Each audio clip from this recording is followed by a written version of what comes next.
அன்பு நட்புகளுக்கு இனிய வணக்கம். இன்றைய திருக்குறளும் மென்பொருளும் அதிகாரம் கனவு நிலை உரைத்தல் குறள் எண் 1216. நனவென ஒன்று இல்லை ஆயின் கனவினால் காதலர் நீங்களர் மண். நனவு என்ற ஒன்று வாராதிருந்தால் கனவில் சேர்ந்த காதலர் என்னை நீங்காது இருந்திருப்பார்.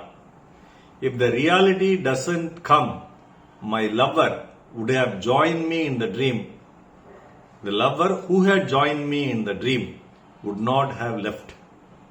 துடிப்பா, நனவே வாராதே நீ, கனவில் வந்த காதலர் போகாது இருக்கட்டும் என்னுடனே. நனவே வாராதே நீ, கனவில் வந்த காதலர் போகாது இருக்கட்டும் என்னுடனே. கவிப்பேரரசு உரை. விழிப்பு நிலை இருக்கிறதே, அது ஒரு பாழும் பகை. அந்த ஒன்று மட்டும் இல்லாதிருந்தால் கனவிலே வந்து கலந்த காதலர் என்னை விட்டு பிரிந்திருக்கவே மாட்டார். சென்ற குரல்ல கனவு வரணும், நனவில் கண்ட இன்பம் எல்லாம் கனவுல கிடைக்குதுன்னு காதலி அந்த கனவை புகழ்ந்து பாடுகிறாள்.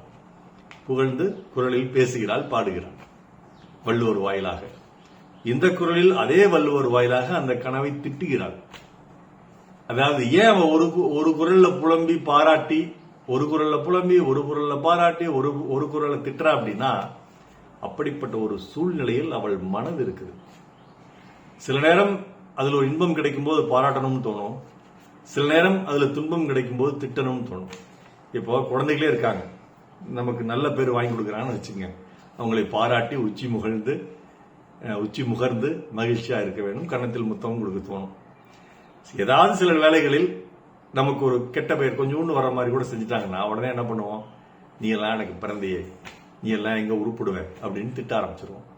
பாராட்டும் திட்டும் நம் குழந்தைகளுக்கும் நம் துணைவருக்கும் நாம் தருவது போன்று இங்கே கனவுக்கும் தலைவி பாராட்டும் திட்டும் தருகிறார். சென்ற குரல்ல பாராட்டினா, நனவில் நான் கண்ட இன்பம் போனா கனவு எனக்கு தருது, அதனால கனவே நீ வாழி அப்படின்னு அதை பாராட்டினா. இதுல என்ன சொல்றன்னா, இந்த கனவுன்னு ஒரு கருமம் பிடிச்சது வராம இருந்திருந்தா, மன்னிக்கவும், நனவுன்னு ஒரு கருமம் பிடிச்சது வராம இருந்தா, இந்த கனவு கனவுல எங்கூட வந்தார் இல்லையா, அவர் நீங்காமலே போயிருப்பார்ல அப்படின்னு கனவை இங்கேயும் பாராட்டுறான், நனவை திட்டுறான். சென்ற குரல்ல நனவையும் பாராட்டினான், நனவும் கனவும் எனக்கு இன்பத்தை கொடுக்குதுன்னு.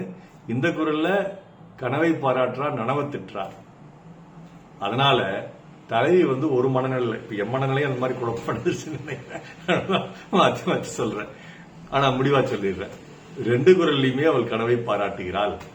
முதல் குரலில் நனவையும் பாராட்டுகிறாள், அதுவும் இன்பம் கொடுக்குதுன்னு. இந்த குரலை நனவை திட்டுறா, ஏன்னா நனவு துன்பம் கொடுக்குது, கனவு இன்பம் கொடுக்குதுன்னு. தெளிவாயிடுச்சுங்களா? அதை தாங்க வள்ளுவர் இந்த குரலை சொல்றாரு. அதற்கு ஒரு பாடல். கனவில் வந்தவர் யார் என கேட்டேன், கணவர் என்றார் தோழி. கணவர் என்றால் அவர் கனவு முடிந்ததும் பிரிந்தது ஏன் தோழி. இளமையெல்லாம் வெறும் கனவுமயம், இதில் மறைந்தது சில காலம்.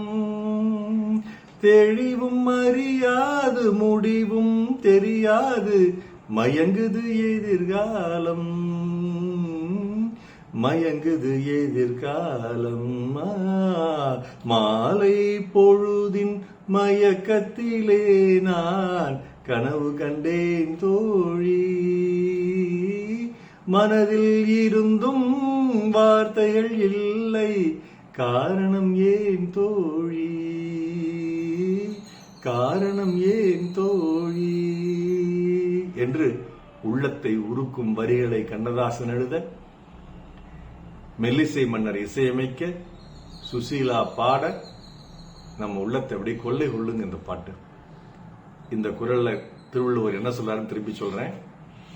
நனவுன்னு ஒண்ணு வராம இருந்ததுன்னா கனவுல வந்த என் காதலர் நீங்காமல் இருப்பார், அதனால் கனவே நீ வாழி என்று கனவை வாழ்த்துகிறாள் தலைவின்னா வள்ளுவர் சொல்றாரு. கனவை திட்டல. நனவென ஒன்றில்லையாயின் கனவினால் காதலர் நீங்களர் மண். நாள் சிறக்க நற்றமிழ் வாழ்த்துகள். மருத்துவர் ராமசெல்வரங்கம், ரிஷி நேத்ராலயா, வெடிக்கிழமை, சேலம், கள்ளக்குறிச்சி. நாளோடு நன்றி. டாக்டர் செல்வர்கள் யூடியூப் சேனல் ஷேர் பண்ணுங்க, லைக் பண்ணுங்க, கமெண்ட் பண்ணுங்க, சப்ஸ்கிரைப் பண்ணுங்க.